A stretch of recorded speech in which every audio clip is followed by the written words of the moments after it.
In this video tutorial we're going to look at using the Simpler, which is a sampler that is best suited for more melodic instruments. I've already got my user samples in my places, so I'm just going to insert the Simpler into a MIDI track. So this is found within Instruments, and then take the Simpler and put it on a MIDI track. We have a section here where we can drag our sample, which we'll have a look at shortly, and then a list of controls. Now there are quite a few different controls that all correspond with each other, much more than we looked at in the impulse. So I'll review these once we've got a sample in. So the first thing we need to do is find a sample. So I'm going to go into my user samples and I'm going to use my D50 Candy instrument. This is a synthesizer. And in here I've got a lot of different samples that have been recorded at different pitches. The pitches in the file name, so I've got a C2, an F2, a B2 and so on and so forth. I'm just going to keep it simple. I'm going to use the C2. It's worth pointing out that when you drag a sample into the Simpler, it automatically assumes that you are playing a C. So in this case, when I press a C, it will play a C because that's the note that was sampled. However, if I'd have dragged in an F or a B and any note other than C, I'd still have to press the C key to play its original note. This is a bit of an issue because obviously we want a C to sound like a C and so on and so forth. So to fix this, what we need to do is use the transpose button and actually, if you like, re-pitch the sample so that it plays a C when a C is pressed. So I've now got my C that I've sampled into my sampler. So when I press a C, it plays the sound. It lasts for quite a few seconds, and when you hit the key you can see an orange line start to travel across the sample.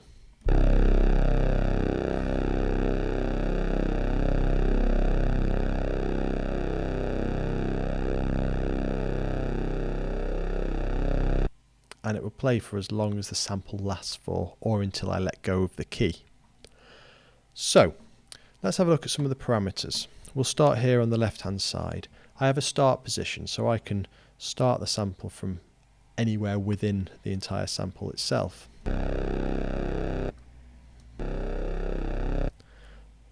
This is handy if you've got silence at the beginning and you need to cut it out, or if there's a particular beginning to the sample that you don't like. I can also reduce the length, so I can essentially have a much smaller sample.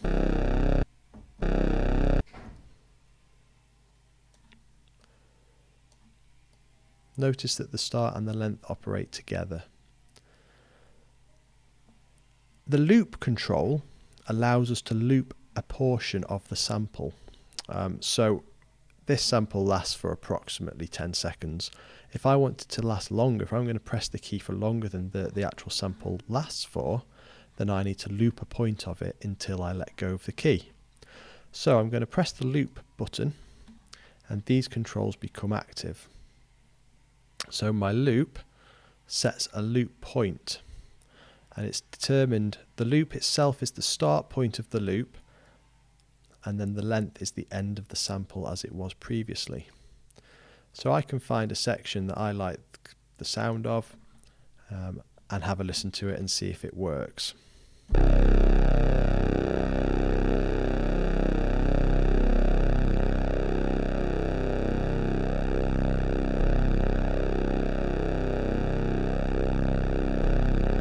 You can hear quite an obvious join where it ends the sample and starts again from the loop point. To smooth this out, we can use the fade tool. So I can fade out the sample and crossfade it into where the loop begins. And this is a trial and error approach. You need to adjust this until it sounds correct, until it sounds to how you want it to sound.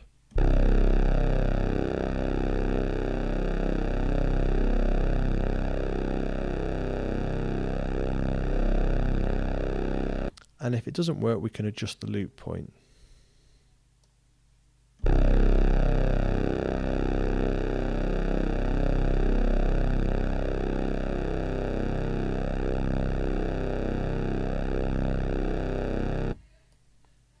Just needs to be a bit smaller.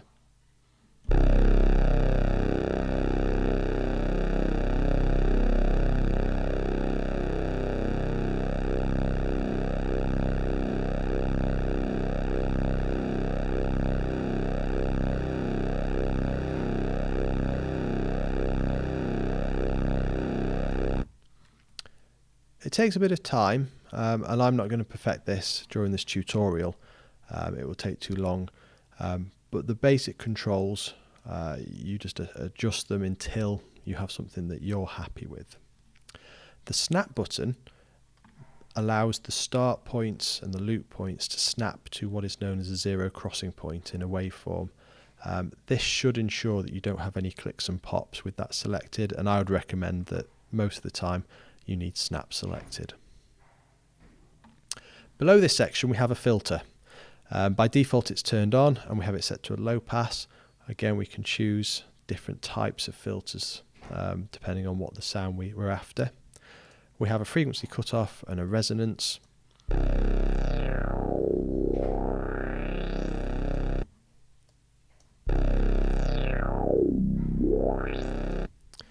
And similar to the impulse, we have a velocity percentage and a key. Now the key, as you go further up the notes of a keyboard, it will adjust the frequency cutoff position to try and make it sound as natural as possible. By default that's on 100%, but we can take that off if we don't want it. This top section here is our ADSR section. So we have a volume, so we can adjust the ADSR of the volume as you would expect on any synthesizer. But we can also set the ADSR on the filter and on the pitch. For these to operate, we need to physically turn them on. Notice when I turn it on, I get a control down here in the filter section called env. That means envelope. So as I turn this off, it greys out, meaning it's inactive. I turn this back on, and this is a percentage control that allows the ADSR settings to affect the filter. So if I demonstrate this to you, I'll turn my attack up on my filter, and I'll turn my sustain all the way down and have quite a long attack, a couple of seconds maybe, just so you can hear the difference. Now, as it stands, when I press the key, it sounds like it did before. If I turn the envelope filter up to 100%, or 72 in this case, which is the maximum I can get to, then it assigns the amount of the ADSR to the filter. If I start at a low frequency, so it's following the ADSR parameters that I've got here.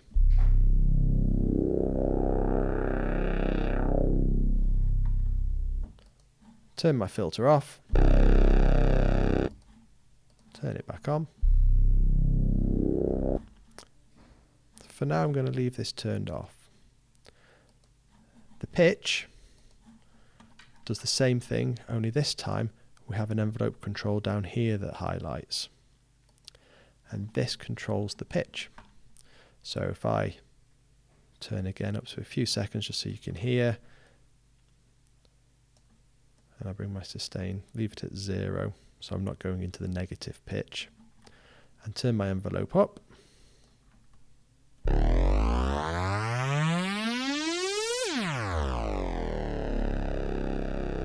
and this controls the number of semitones.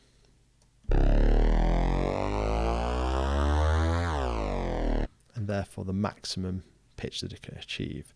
So if I only have it set to 1 or 2 semitones,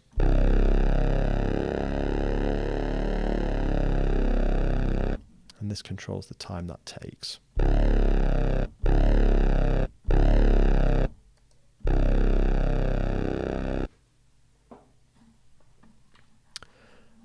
I have a pan control, and I can randomize it, and I have a glide or a portamento control.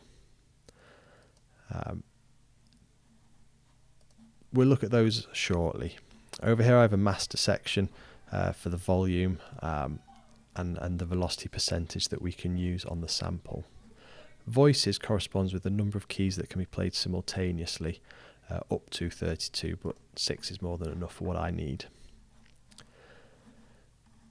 This particular sampler has an LFO setting, and when you turn the LFO on, a number of parameters become active. This section here is all to do with the controls of the LFO. Everything else that highlights is a parameter that can be controlled. So if we look at this one on the filter, for example, it highlights. We also have an LFO here on the pan, we have an LFO here on the volume, and we have an LFO here on the transposition and glide. So if I demonstrate it very simply on the volume, we have the type of wave to use. So default is a sine wave. We have a frequency that the LFO is operating at up to a maximum of 30 Hertz, or we can sync it to the tempo of the project. We have an attack, so the amount of time it takes for the LFO to actually start. We have a key percentage, so this will adjust the LFO depending on the note being played. And we have an offset, which is a phase control. So with it set to something around 10 Hertz, if I turn the percentage of the LFO up on the volume control, what we should now hear is that the volume will go up and down at a rate of, in this case, 11 Hertz.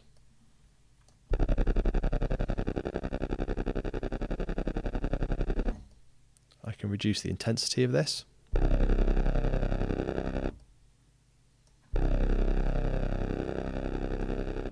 And the frequency that it does this at.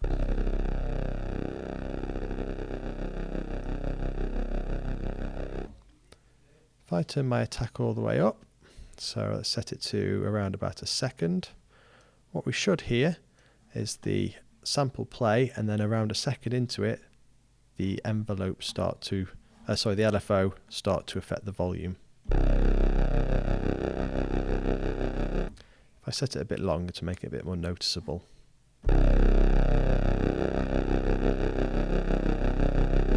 This is great if you want to add a bit of vibrato to a sound, but you don't want it to play all the way through.